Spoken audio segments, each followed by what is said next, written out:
नमस्कार। हम फिर से उपस्थित हैं अश्रुत पूर्वा के दुर्गा कार्यक्रम में। अश्रुत पूर्वा के दुर्गा श्रृंखला का आयोजन पिछले नवरात्र में किया था मैंने। इस पर चर्चा श्रृंखला का नाम दुर्गा कुछ विशेष भावों को सोचकर रखा गया है। नारी के संदर्भ में इस शक्ति तत्व की स्थिति वैदिक से लेकर वर्तमान समाज में कैसी है, इसी को समझाने का प्रयास इस आयोजन का मूल आधार है। आप वेद शास्त्रों के हमारे साथ हैं प्रोफेसर ईला घोष जी। आप संस्कृत से एमए पीएचडी हैं। मध्य प्रदेश शासन उच्च शिक्षा विभाग के विभिन्न महाविद्यालयों में 43 वर्षों का सेवा कार्य किया है आपने।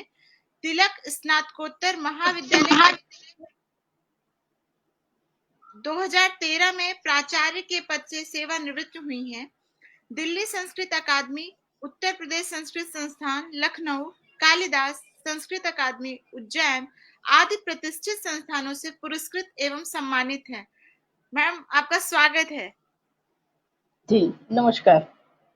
जी मैम, अब अपनी बात आप लोगों के सामने रखेंगे। जी हाँ जी, धन्यवाद डॉक्टर सांत्वना श्रीकांत।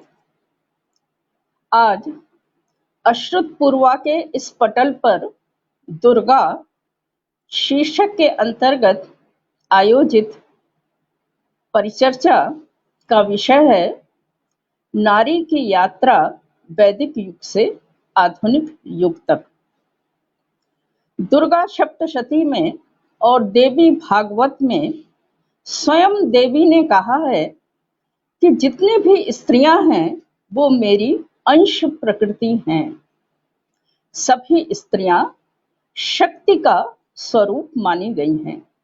आज इस पवित्र नवरात्र पर्व के अवसर पर अश्रुत पूर्वा संस्था के द्वारा जो संस्था एक विशेष ध्येय वाक्य को लेकर चलती है, वह ध्येय वाक्य है न हि ज्ञानेन सदृशम पवित्रम इह विद्यते। ज्ञान के समान पवित्र कुछ भी नहीं है। स्त्रियां ज्ञान की दीप्ति से उद्भासित हों, ओजस्वी हों, शक्ति संपन्न हों, इस उद्देश्य को लेकर डॉक्टर सांत्वना श्रीकांत द्वारा स्थापित इस संस्था के आज के आयोजन में मैं वैदिक युग से लेकर आधुनिक युग तक नारी की यात्रा के संबंध में कुछ चर्चा करना चाहती हूँ। मनुष्य का जीवन सृष्टि के प्रारंभ से लेकर आज तक एक अनंत यात्रा है। मनुष्य के लिए यह यात्रा और विशेष रूप से स्त्री के लिए यह यात्रा सीधी, सरल, सपाट नहीं रही है। उस यात्रा के पथ में अनेक बाधाएं, विघ्न, झंझावात हैं, जिनको सहते हुए, झेलते हुए, जिनसे जूझते हुए वह नारी उस प्राचीन युग से आज तक अपनी जिजीविषा के द्वारा अपने गंतव्य तक पहुंची है। आज का यह आयोजन एक विशिष्ट कालखंड में वैदिक युग से लेकर आज तक नारी की उस यात्रा को देखने, समझने और उससे प्रेरित होने का आयोजन है। जिस कालखंड की हम चर्चा कर रहे हैं उसका विस्तार बहुत अधिक है। कम से कम यह 12,000 वर्षों तक फैला हुआ है। क्योंकि वेदों का रचना काल यद्यपि सुनिश्चित रूप से कुछ भी नहीं कहा जा सकता, फिर भी इतना तो हमें मानना ही होगा कि आज से कम 12,000 वर्ष पूर्व वेदों की रचना हुई। उस प्रारंभिक युग से जो हमारा प्रथम साक्ष्य है, नारी की यात्रा को हम जिस साक्ष्य के आधार पर आज वर्णित करेंगे वह साक्ष्य साहित्यिक साक्ष्य है। और साहित्यिक साक्ष्य में विश्व का जो पहला ग्रंथ है वह है ऋग्वेद। ऋग्वेद से लेकर आज तक का यह युग, इसके अंदर बहुत सारे युग समाहित होते हैं। जैसे कि सबसे पहले वैदिक युग है, उसके पश्चात है रामायण और महाभारत जैसे आर्ष महाकाव्यों का युग और पुराणों का युग, जिसे पौराणिक युग भी कहा जाता है। इसके पश्चात आता है बौद्ध युग या महाजनपद युग। उसके बाद स्मृतियों और धर्मशास्त्रों का युग है। उसके बाद है हमारी प्रारंभिक शताब्दियां, और जिसमें कुछ ऐतिहासिक विशेष कालखंड आते हैं, जिसमें गुप्त युग है, जिसे स्वर्ण युग कहा गया है। इसी प्रकार उसके बाद क्रमशः आगे बढ़ते हुए ऐतिहासिक दृष्टि से यदि हम विचार करते हैं तो उसके पश्चात विदेशी आक्रांताओं का युग है, मुस्लिम शासकों का युग है, पराधीनता पूर्ण भारत और उसमें भी नव जागरण का युग, हमारा स्वतंत्रता आंदोलन, और उसके पश्चात स्वातंत्र उत्तर भारत, उसके भी बाद आधुनिक उत्तरता का युग। ऐसे अनेक युगों में जो नारी की यात्रा या स्थिति है, उसे एक छोटे से व्याख्यान में समेटना संभव नहीं है। इसलिए मैं बहुत संक्षेप में सूत्र रूप में ही अपनी बात को आप लोगों के सम्मुख प्रस्तुत करती हूँ। हम सभी एक स्वर में कह सकते हैं कि नारी या शक्ति की स्थिति वैदिक युग में सबसे अच्छी रही है। आर्थिक दृष्टि से, सामाजिक दृष्टि से, प्रतिष्ठा और सम्मान की दृष्टि से, शिक्षा, बौद्धिक और आध्यात्मिक उत्थान, आत्म अभिव्यक्ति की स्वतंत्रता आदि सभी दृष्टियों से वैदिक युग हमारे इतिहास में स्त्रियों की स्थिति को दर्शाने वाला सर्वोत्तम युग कहा जा सकता है। अथर्ववेद में नारी की महिमा को रेखांकित करते हुए कहा गया है, सूर्येव नारी विश्वरूपा महित्वा। सूर्य की प्रभा के समान, सूर्य के प्रकाश के समान नारी के अनेक रूप हैं, विश्व रूपा है, और महित्वा वह महिमामयी है। जैसे प्रातःकाल सूर्य का तेज या प्रकाश मृदु कोमल, मध्याह्न में प्रखर दीप्त और संध्या समय सौम्य स्निग्ध होता है, उसी प्रकार नारी अपनी विभिन्न अवस्थाओं में नाना रूपों को प्रकट करती है। इस वैदिक युग में स्त्रियों की स्थिति का ज्ञान हमें उन मंत्रों से और उन सूक्तों से विशेष रूप से होता है, जिनका दर्शन या साक्षात्कार स्त्री ऋषियों ने, जिन्हें ब्रह्मवादिनी कहा गया है, उनके द्वारा किया गया है। ऋग्वेद में ऐसी 33 स्त्री ऋषियों के, जिन्हें ऋषिका भी कहा गया है, नाम आते हैं, जिन्होंने वैदिक मंत्रों को देखा और उनके वो मंत्र ऋग्वेद में संकलित किए गए। इन मंत्रों में उनकी जो आत्म अभिव्यक्ति है वो अद्भुत ओजस्विता और आत्मविश्वास से भरी हुई है।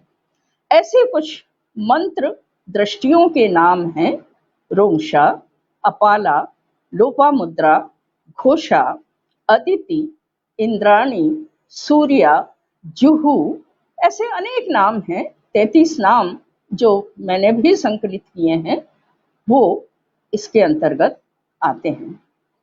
ये स्त्रियां अपनी अवस्था को अपने शब्दों में व्यक्त करती हैं।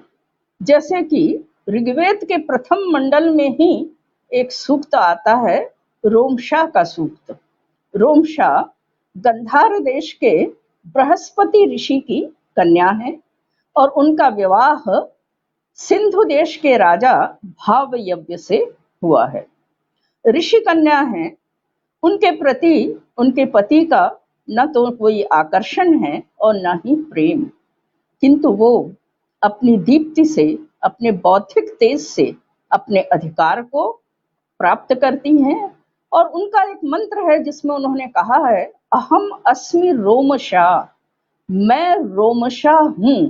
अहम अस्मि, मैं हूँ। मैं समझती हूँ कि संपूर्ण विश्व वाङ्मय में यह स्त्री की अस्मिता को, मैं हूँ, मेरी सत्ता है, इसको सूचित करने वाला यह सबसे प्राचीन संदर्भ है। इसी प्रकार अन्य बहुत से मंत्र हैं जिसमें इंद्राणी, इंद्र की पत्नी है इंद्राणी, वो कहती हैं कि अहम केतु अहम मूर्धा, मैं समाज के शिखर पर हूँ। अहम उग्रा, मैं ओजस्विनी हूँ। मेरा पुत्र शत्रुओं का वध करने वाला है। मैं दुहिता विराट, मेरी पुत्री गरिमामयी है, उसका यश अत्यंत व्यापक है। अर्थात पुत्रियां भी गर्व का विषय हो सकती हैं, यह हमें उस वैदिक मंत्र से ज्ञात होता है। पुत्री जिसके लिए बहुत प्रचलित शब्द वेदों में आता है वो है दुहिता, अन्य नाम भी आते हैं। वैदिक युग में पुत्री बोझ नहीं है, दुख का विषय नहीं है, अपितु गौरव का विषय है। उसे शिक्षा का अधिकार प्राप्त है। अथर्ववेद में कहा गया है कि कन्या ब्रह्मचर्येन युवानम विंदते पतिम, कि कन्या ब्रह्मचर्य का पालन करते हुए, ब्रह्मचर्य आश्रम में रहते हुए, अर्थात विभिन्न शास्त्रों की शिक्षा प्राप्त करते हुए युवा पति को प्राप्त करती है। अर्थात उसे शिक्षा का अधिकार है। इसके साथ ही साथ जब वो वयस्क होती है तभी उसका विवाह होता है। बाल विवाह की प्रथा वहां नहीं है। जब वह विवाह के पश्चात वधू बनकर पति गृह में जाती है तब उसका किस प्रकार से स्वागत होता है, यह एक बहुत सुंदर सूक्त ऋग्वेद में आता है, विवाह सूक्त, जिसमें 45 मंत्र हैं। और इस सूक्त की जो रचनाकार हैं या इस सूक्त को जिन्होंने देखा है वो एक स्त्री ऋषि हैं, उनका नाम है सूर्या सावित्री। यह हम सबके लिए अत्यंत गर्व का विषय है कि सूर्या सावित्री ने विवाह को एक संस्था के रूप में प्रतिष्ठित किया, एक पवित्र संस्था के रूप में, जिसमें मनुष्य अपने कर्तव्यों का पालन करते हुए, अपने व्यक्तित्व को विकसित करते हुए अपने जीवन लक्ष्यों को प्राप्त करता है। इसमें संपूर्ण विवाह की विधि और विभिन्न मंत्र हैं और यह अत्यंत ही विस्मय और हर्ष का विषय है कि वे मंत्र आज भी हमारे हिंदू विवाह में उसी रूप में बोले, पढ़े और प्रयुक्त होते हैं। तो जब वधू जाती है तब पति गृह में उसका किस प्रकार से स्वागत होता है, बहुत ही सुंदर मंत्र है जिसमें कहा गया है, सम्राज्ञी भव ससुरे, तुम ससुर की सम्राज्ञी बनकर रहना, सासों की सम्राज्ञी बनकर रहना, तुम नंदों और देवरों की सम्राज्ञी बनकर इस घर में रहो। जितने भी परिजन हैं, यहाँ तक कि जो पालित पशु हैं, या उन सब की भी तुम सम्राज्ञी बनकर इस घर में रहो। पति या वर जब कन्या का पाणी ग्रहण करता है, यह विधि वहीं से आई है, पाणी ग्रहण, जिसमें कहा गया है, जिस मंत्र का प्रयोग वो करता है, बहुत सुंदर मंत्र है। उसमें वो कहता है कि गृभणामि सौभगत्वाय ते हस्तम, सौभाग्य के लिए मैं तुम्हारा हाथ अपने हाथ में लेता हूँ। यह मंत्र आज भी पाणी ग्रहण की विधि में प्रयुक्त होता है। वह कहता है आगे कि तुम मेरे साथ इस घर में वृद्धावस्था तक रहना, कभी तुमसे मेरा वियोग ना हो, और तुम इस घर में बहुत लंबे समय तक पूरी आयु, जो 100 वर्ष की निर्धारित आयु है, उसको प्राप्त करते हुए अपने नाती पोतों के साथ आनंदमय जीवन बिताते हुए तुम इस घर में रहना। हम दोनों मिलकर इस गार्हपत्य धर्म का जागरूक होकर पालन करें। वहीं कहा गया है ये मंत्र अथर्ववेद में आता है, ऋग्वेद में नहीं है, किंतु अथर्ववेद में ये मंत्र आता है जिसमें एक दूसरे की जो पूरकता है उसको सिद्ध करते हुए बहुत सुंदर मंत्र है। पुरुष उसमें कहता है, वर कहता है कि अमो अहम, मैं प्राण हूं, सा त्वम, तुम ऊर्जा हो, तुम शक्ति हो। सामा अहम, मैं सामगान हूं, ऋक त्वम, तुम ऋचा हो, तुम गीत हो। द्यौरहम, मैं आकाश हूं, पृथ्वी तुम पृथ्वी हो। आओ हम दोनों एक हो जाएं और इस सृष्टि को आगे बढ़ाने के लिए संतति को उत्पन्न करें।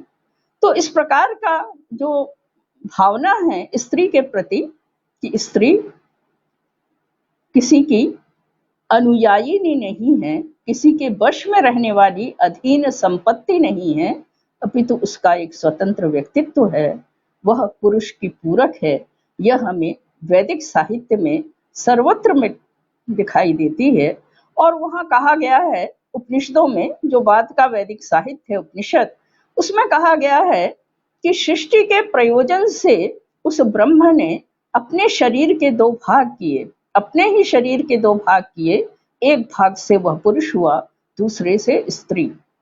वो दोनों उसी प्रकार संसक्त थे, मिले हुए थे, जैसे कि बीज के दो दल, जैसे बीज के दो दल मिलकर ही एक पादप को अंकुरित करते हैं, उसी प्रकार से स्त्री और पुरुष दोनों ही महत्वपूर्ण हैं और दोनों ही मिलकर मानवीय सृष्टि को आगे बढ़ाते हैं। हमारे ब्राह्मण ग्रंथों में भी स्त्री की महिमा, ब्राह्मण ग्रंथ जो कि वेदों की व्याख्या करने वाले ग्रंथ हैं, उसमें स्त्री के महत्व को प्रतिपादित करते हुए बार बार कहा जाता है कि यह जो पुरुष है वह अर्ध है, अर्धो हवा एष पुरुषः, यह पुरुष आधा है। जब तक वह जाया, अपनी पत्नी के लिए एक बहुत प्रचलित शब्द जो था वो था जाया। जाया जिसके माध्यम से पुरुष स्वयं जन्म लेता है संतति के रूप में। ये माना जाता है कि जो संतान है वह पुरुष की अपनी आत्मा ही है, उसका पुनर्जन्म है। तो जब तक वह जाया को प्राप्त नहीं करता तब तक वो आधा है, अर्ध है, और जब वो जाया को प्राप्त कर लेता है तब वह सर्व होता है, सर्व होता है, संपूर्ण होता है। यह भी कहा गया कि घर घर नहीं है, अपितु स्त्री ही घर है। इस प्रकार की जो संकल्पनाएं हैं वो वैदिक युग में स्त्री की जो उच्च स्थिति है उसको सूचित करते हैं। उस समय जो पुरुषार्थों की बार बार बात होती है कि क्या पुरुषार्थ स्त्री के लिए हैं या नहीं है, जो बाद में चलकर धर्मशास्त्रों के युग में यह कह दिया गया कि स्त्री के लिए अपना कोई स्वतंत्र पुरुषार्थ नहीं है, किंतु वेदों में हम पाते हैं धर्म, अर्थ, काम और मोक्ष, ये चारों पुरुषार्थ स्त्री के लिए स्वतंत्र रूप से हैं। ऐसे कई मंत्र हमको मिलते हैं, जैसे कि कुछ ऋषि, स्त्री ऋषि कहती हैं कि मंत्र श्रुत्यम चरामसी, हम मंत्र और श्रुति के अनुसार आचरण करते हैं, अर्थात हम धर्मानुसार आचरण करते हैं और धर्म का पालन करते हैं। धर्म पुरुषार्थ उनके लिए है। इसी प्रकार अर्थ भी है। वहां पर जो विश्ववारा कहती हैं अग्नि देवता से प्रार्थना करते हुए कि हमें धनवानों में उत्तम बनाओ, हमारे पास भी उत्तम धन हो, अर्थ की कामना। जो लोपामुद्रा है वो काम को पुरुषार्थ के रूप में प्रतिष्ठित करते हुए कहती हैं कि काम का अपलाप संभव नहीं है, यह मनुष्य जीवन की जैविक नैसर्गिक आवश्यकता है और सृष्टि को सनातन बनाए रखने के लिए आवश्यक है। और ऋषियों ने भी अपनी पत्नियों के साथ संयोग करके श्रेष्ठ संतान को जन्म दिया है। काम पुरुषार्थ स्त्रियों के लिए भी है। ऐसी अन्य कई ऋषिकाएं हैं, जैसे घोषा है एक ऋषिका, वो कहती हैं अपने अधिकार को उद्घोषित करते हुए कि उसी पुरुष को स्त्री का प्रेम मिलता है जो पुरुष उसे सम्मान देता है, उसे विभिन्न धार्मिक सामाजिक कार्यों में नियुक्त करता है और जो उसे बल बलवान अपनी भुजाओं से प्रेमपूर्ण आलिंगन देता है। तो इस प्रकार की चर्चा और इसके पश्चात जो अंतिम पुरुषार्थ है मोक्ष, उसकी भी बात आती है और उसका सबसे सुंदर उदाहरण है जिनके संबंध में हम लोग बार बार सुनते आए हैं, मैत्रेयी का। याज्ञवल्क्य की पत्नी, ऋषि याज्ञवल्क की पत्नी है मैत्रेयी। और जब याज्ञवल्क्य संन्यास लेने लगते हैं तो वो अपनी दोनों पत्नियों से कहते हैं कि मैं अपनी संपत्ति का विभाजन करना चाहता हूँ। तब मैत्रेयी पूछती हैं कि क्या धन संपत्ति से भरी हुई ये सारी पृथ्वी मुझे मिल जाए तो मैं अमर हो जाऊंगी? तो याज्ञवल्क्य उत्तर देते हैं कि धन से अमरता की आशा नहीं है।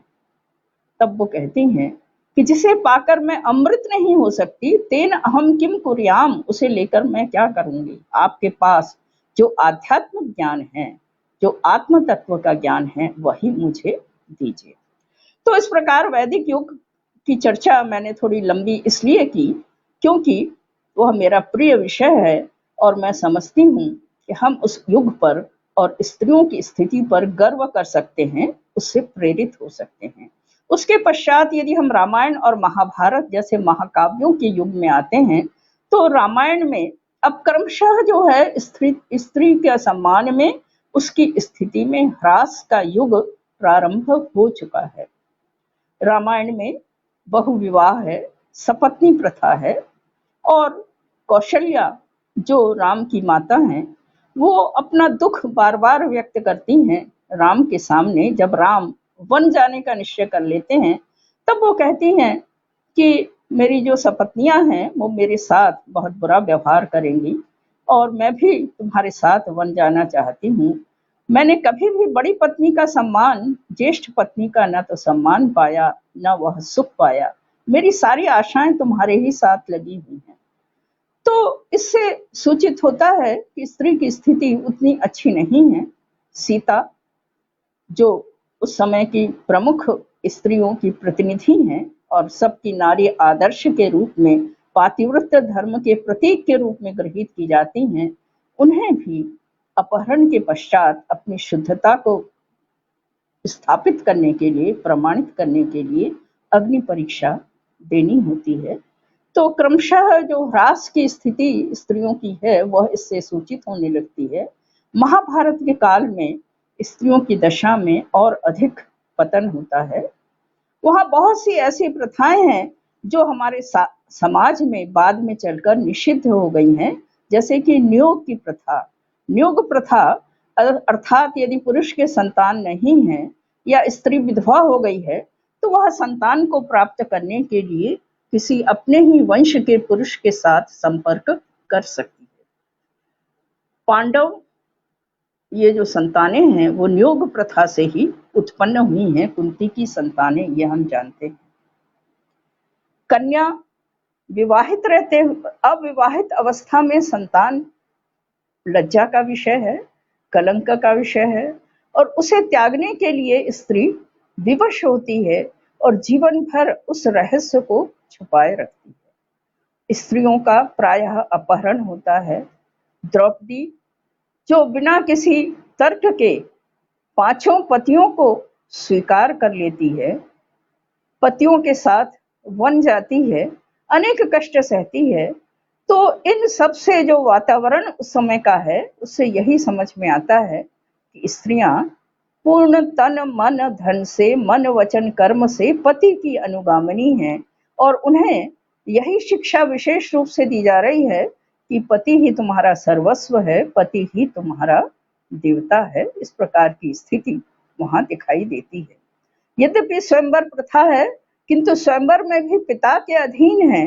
पिता ने जो पण, जो शुल्क निर्धारित कर दिया है, उस पण को जो पूरा करेगा उसी के साथ उसका विवाह होगा। यहाँ भी स्त्री विवाह के लिए स्वतंत्र या स्वच्छंद नहीं है। इसके बाद यदि हम चर्चा करें बुद्ध युग की, जिसको महाजनपद युग भी कहा जाता है, उस समय पूरा भारत अनेक जनपदों में विभक्त है। काशी, कौशल, अवंती, मगध, लिच्छवी, शाक्य, बृज्जी, मल्ल, ऐसे बहुत सारे जनपद हैं। सभी अपने अपने शक्तिशाली हैं और उस समय विशेष रूप से जो महिलाओं की स्थिति है उनका ज्ञान होता है हमें जातक कथाओं से। जातक कथाएं जिसमें बुद्ध के पूर्व जन्म की कथाएं वर्णित हैं। और एक और साहित्य है जिसको थेरी गाथा कहा गया है। थेरी गाथा ये भिक्षुणियों के द्वारा रचा गया साहित्य है। उस समय के स्त्रियों की प्रतिनिधि के रूप में हम यशोधरा को ले सकते हैं, गौतमी प्रजापति को ले सकते हैं, जो बुद्ध की सौतेली माता है एक प्रकार से, और जिन्होंने मौसी भी हैं जिन्होंने उनका पालन पोषण किया है। और कुछ गणिकाएं हैं जिनका वर्णन इन जातक कथाओं में आता है, जिसमें आम्रपाली या आम्रपाली का विशेष रूप से उल्लेख है, जो अत्यंत गुणवती है और अनेक कलाओं में पारंगत है। वह संपूर्ण राज्य का स्वत्व है, उस पर किसी एक व्यक्ति का, चाहे वो कितना भी शक्तिशाली क्यों ना हो, उसका अधिकार नहीं है।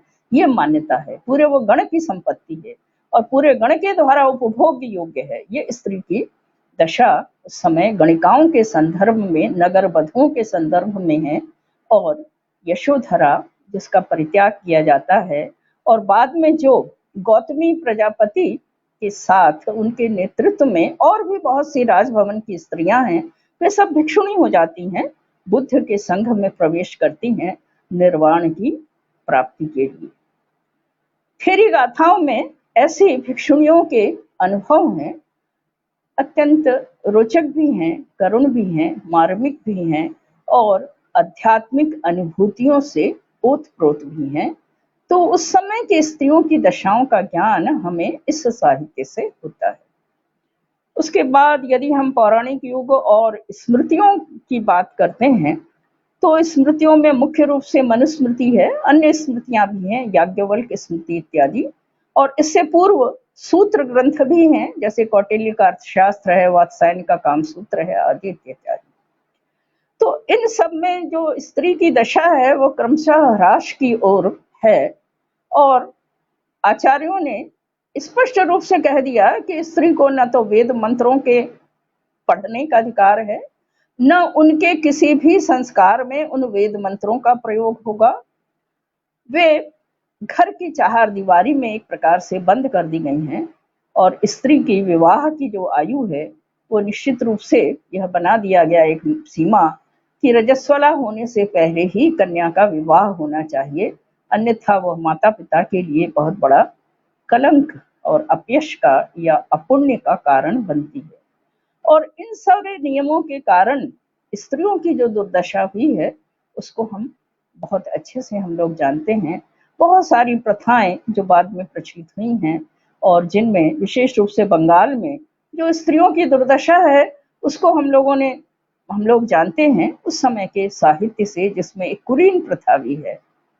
कन्या के लिए वर नहीं मिल रहा है तो ऐसे 70 वर्ष 80 वर्ष का वृद्ध जिसको कि मरने के लिए गंगा किनारे छोड़ दिया गया है, उसके साथ भी उसका विवाह कर दिया जाता है। वर नहीं मिल रहा है तो पेड़ से, पशु पक्षियों से, पौधों से विवाह करने की भी प्रथा उस समय थी। विधवाओं की संख्या बहुत अधिक है, उनका जीवन अत्यंत दयनीय है। तो क्रमशः धीरे धीरे स्त्री को केवल एक पशु के समान उसके प्रति आचरण, या एक दासी के समान, कृत दासी के समान उसके प्रति आचरण किया जा रहा है। यद्यपि बार बार मनुस्मृतिकार कहते हैं कि जिस घर में स्त्रियों का सम्मान होता है वहां देवता निवास करते हैं। बड़ा प्रसिद्ध है वो, यत्र नार्यस्तु पूज्यन्ते रमन्ते तत्र देवता। वह घर खुशहाल होता है, उनका हम सम्मान करें, किंतु उनके साथ ही साथ उसकी स्वतंत्रता पर निषेध है। और बार बार ये कहा जाता है कि स्त्री किसी भी स्थिति में स्वतंत्र रहने की अधिकारिणी नहीं है। हो सकता है कि उस समय की हमारी इस प्रकार की सामाजिक या राजनीतिक परिस्थितियां रही हूं, जब स्त्री को बहुत अधिक संरक्षित किया जा रहा है, उनकी रक्षा के लिए ये सारे बंधन लगाए जा रहे हैं। पर इसके साथ ही साथ पितृमूलक समाज में पुरुष का जो प्रभुत्व है उसकी भी भावना है, जो स्त्री को एक संपत्ति बनाकर अपने अधीन रखना चाहती है। इसके पश्चात का जो युग है या कहें कि इसके समानांतर जो युग चल रहा है, उस समय कुछ ऐसा साहित्य भी है जिसमें हमें स्त्रियों की उच्च स्थिति का ज्ञान भी होता है। कुछ अपवाद भी हैं, ऐसा नहीं है कि सभी स्त्रियों की दशा अत्यंत दीनहीन है। कालिदास का एक ग्रंथ है रघुवंश, उसमें जो राजा अज हैं, जब उनकी पत्नी की मृत्यु हो जाती है अकाल, तो अत्यंत दुखी होकर वो कहते हैं कि यह मेरे लिए क्या नहीं थी, गृहिणी सचिवः सखी, यह मेरी गृह स्वामिनी थी, मेरी सचिव थी, सेक्रेटरी थी, मेरी मित्र थी और प्रिय शिष्या ललिते कला विदौ, ललित कलाओं में यह मेरी प्रिय शिष्य थी। विधाता ने उसको छीन कर मेरा क्या नहीं छीन लिया। यह भी कहा गया। और बहुत से ग्रंथों में, महाभारत में भी ये बात आती है, कई ग्रंथों में आती है कि स्त्रियां ही घर की शोभा हैं, स्त्रियां घर की दीप्ति हैं, उनकी भली भांति रक्षा करें, ऐसा विदुर नीति में भी आता है। स्त्रियां श्रेष्ठ रत्न हैं, संग्रहणीय हैं, रक्षणीय हैं। यह भी कहा गया कि स्त्रियां संतान उत्पन्न करने के लिए हैं, वंश की वृद्धि के लिए हैं। यह भी कहा गया, आचार्य शुक्र ने यह भी कहा कि पति ही उनका परम पुरुषार्थ है, पति की सेवा, उसके मनोनुकूल आचरण करना ही उसका प्रमुख धर्म है। स्त्रियों के लिए धर्म, अर्थ और काम, यह कोई अलग से ये पुरुषार्थ नहीं है। मोक्ष की तो बात ही नहीं है वहां। जो 3 वर्ग हैं वह भी स्त्रियों के लिए नहीं है।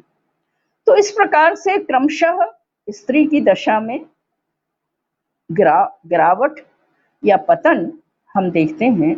और फिर एक ऐसा अंधकारमय युग भी आ जाता है जब स्त्रियां पूरी तरह से घर की चार दीवारी में बंद कर दी गई हैं।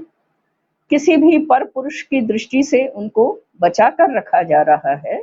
किंतु ऐसे युग में, 10वीं शताब्दी के युग में, एक प्रकाश की किरण हमें दिखाई देती है। वो है आचार्य राजशेखर का ग्रंथ, जिसमें वो कहते हैं कि पुरुषों की तरह स्त्रियां भी कवि हो सकती हैं, क्योंकि जो ज्ञान है या बौद्धिक वैभव है, वो केवल वह आत्मा का धर्म है, वह स्त्री और पुरुष का भेद नहीं करता। हम बहुत सी ऐसी राजकन्याओं को पाते हैं, महामंत्रियों की पुत्रियों के पाते हैं, ऐसी गणिकाएं हैं जो काव्य निपुण हैं और शास्त्र में नैपुण्य रखती हैं।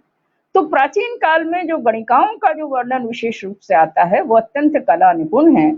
और ऐसे भी वर्णन आते हैं साहित्य में कि कलाओं को सीखने के लिए पुरुष भी उनके पास जाते हैं। तो यह भी एक रूप है स्त्री का, या समाज की एक व्यवस्था है, एक दशा है जिसको हम पाते हैं। क्रमशः मुस्लिम आक्रमणों के समय में स्त्रियों की दशा और दीन होती है। और पर उसमें भी कुछ अपवाद हैं, बहुत से नाम आते हैं। स्त्रियां जो समाज के नियमों के प्रति, समाज के अनुशासन से विद्रोह करके स्वतंत्र अपने व्यक्तित्व को स्थापित करती हैं, जैसे मीराबाई हैं, ऐसे बहुत से स्त्रियों के नाम आते हैं जिन्होंने साहित्यिक रचनाएं की, जिन्होंने समाज में आगे बढ़कर कुछ अलग अपने को स्थापित किया है। ऐसी स्त्रियों को भी हम पाते हैं। हमारा पराधीनता का जो काल है, वह काल अत्यंत अंधकारपूर्ण है। बहुविवाह है, बाल विवाह है, सती प्रथा जो बहुत प्रबल है उस समय, जो रामायण के काल में नहीं, किंतु जो महाभारत काल में वैकल्पिक रूप से प्रारंभ हो चुकी है। रामायण में दशरथ की जब मृत्यु होती है तो उनकी जो रानियां हैं, कोई भी सती नहीं होती उनके साथ। किंतु महाभारत में ये उल्लेख आता है कि जब पांडु की मृत्यु होती है, महाराज पांडु की, तब उनकी जो दूसरी पत्नी है माद्री, वह उनके साथ सती हो जाती है। और कुंती बच्चों के पालन पोषण के लिए अपना शरीर या जीवन धारण करती हैं, ये वर्णन उसमें आता है। सती प्रथा जो 18वीं 19वीं या उससे पहले के समय में बहुत चरम पर है, उसके विरुद्ध और स्त्रियों की इस दुर्दशा के विरुद्ध, उनकी अशिक्षा, उनके प्रति उत्पीड़न, अत्याचार के विरुद्ध नवजागरण का युग आता है। ऐसे पूरे देश में, हमारे भारतवर्ष में, विशेष रूप से बंगाल में, ऐसे बहुत से महापुरुष, समाज सुधारक, स्त्रियां और पुरुष सामने आते हैं, जिनमें रामकृष्ण परमहंस हैं, उनकी पत्नी मां शारदा हैं, स्वामी विवेकानंद हैं, राजा राम मोहन राय हैं, ईश्वर चंद्र विद्यासागर हैं, चित्तरंजन दास हैं, इधर महाराष्ट्र में ज्योतिबा फुले हैं। तो ऐसे सावित्री फुले हैं जो स्त्री शिक्षा के लिए प्रयत्न करती हैं। और यहाँ एक विशेष नाम मैं विशेष रूप से उल्लेख करना अवश्य चाहूंगी, जो विवेकानंद की शिष्या हैं, जो आयरलैंड से आई हैं, मार्गरेट एलिजाबेथ नोबल, जो निवेदिता इस नाम को प्राप्त करके सन्यासिनी होकर अपना संपूर्ण जीवन बंगाल में स्त्रियों की शिक्षा के लिए, भारत की स्वाधीनता के लिए समर्पित कर देती हैं। और उनका वैशिष्ट्य यह है कि केवल उनका कार्य सामाजिक सुधार के क्षेत्र में ही नहीं है, अपितु वो उनकी असंख्य श्रेष्ठ उत्कृष्ट साहित्यिक रचनाएं हैं, जिन रचनाओं के माध्यम से वो भारतीय स्त्रीत्व के गौरव, भारतीय नारीत्व की महिमा, भारतीय संस्कृति के वैभव को सारे विश्व के सामने लाती हैं। और विश्व में जो एक प्रकार की भ्रामक धारणा बसी हुई है लोगों के मन में कि भारत असभ्यों का देश है, बर्बरों का देश है और वहाँ किसी भी प्रकार की बौद्धिक उत्थान नहीं है, उन सब का वो खंडन करते हुए भारत की महिमा को विश्व के सामने स्थापित करती हैं। इसलिए जब कभी भी नारी उत्थान या नारी की जीवन यात्रा की बात हो, तब उनके नाम का स्मरण करना भी हम लोगों के लिए आवश्यक है। उसके बाद जब स्वतंत्रता आंदोलन है, तब कितनी महिलाएं, हम सभी जानते हैं कि किस प्रकार से बढ़ चढ़ कर हमारी महिलाओं ने स्वतंत्रता आंदोलन में भाग लिया, जेल गईं, अनेक आंदोलनों का उन्होंने नेतृत्व किया, अनेक उत्कृष्ट राष्ट्रभक्तिपूर्ण साहित्य की उन्होंने रचना की। ऐसे कितने ही साहित्यकार हैं, सुभद्रा कुमारी चौहान हैं, सरोजनी नायडू हैं, अन्य भी हैं। तो नारी की जो जीवन यात्रा है, नारी में वह जिजीविषा है, वह शक्ति है, वह धैर्य, सहिष्णुता और वह पृथ्वी के समान धैर्य और आकाश के समान ऊंचा उठने की इच्छा, अनंत इच्छा, जिससे वह निरंतर आगे बढ़ी है, उसने अपने को स्थापित किया है। और स्वतंत्रता के बाद किसी भी कर्म का, बुद्धि का ऐसा कोई भी क्षेत्र नहीं है जहां नारी ने अपनी सामर्थ्य को, अपनी शक्ति को प्रकट नहीं किया है। यदि हम राजनीति की बात करें तो शासन की सबसे छोटी इकाई पंचायत से लेकर और संसद तक प्रधानमंत्री और राष्ट्रपति पद के तक को उसने सुशोभित किया है। उच्च न्यायालयों में न्यायमूर्ति पद को सुशोभित किया है। ऐसा आप सभी जानते हैं। उसकी जो गति है, उसकी जो सामर्थ्य है, वो समुद्र के तल से लेकर अंतरिक्ष की ऊंचाइयों तक है। नारी के उत्थान के लिए स्वतंत्रता के बाद विदेशों के प्रभाव से अनेक नारी मुक्ति आंदोलन भी चले हैं, जिन्होंने नारी को उस पितृसत्तात्मक समाज के उत्पीड़न से मुक्त करने के लिए, उसके उत्थान के लिए, उसके स्वतंत्र अस्मिता और व्यक्तित्व को स्थापित करने के लिए बहुत सारे प्रयास किए हैं।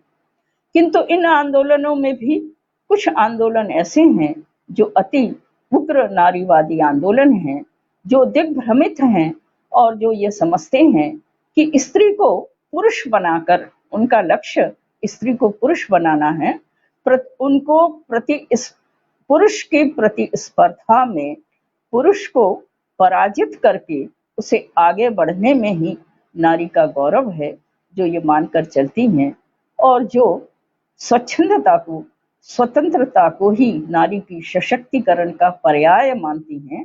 ऐसे आंदोलन समाज को भ्रमित कर रहे हैं। हमारी नारी को इन आंदोलनों से भ्रमित नहीं होना है।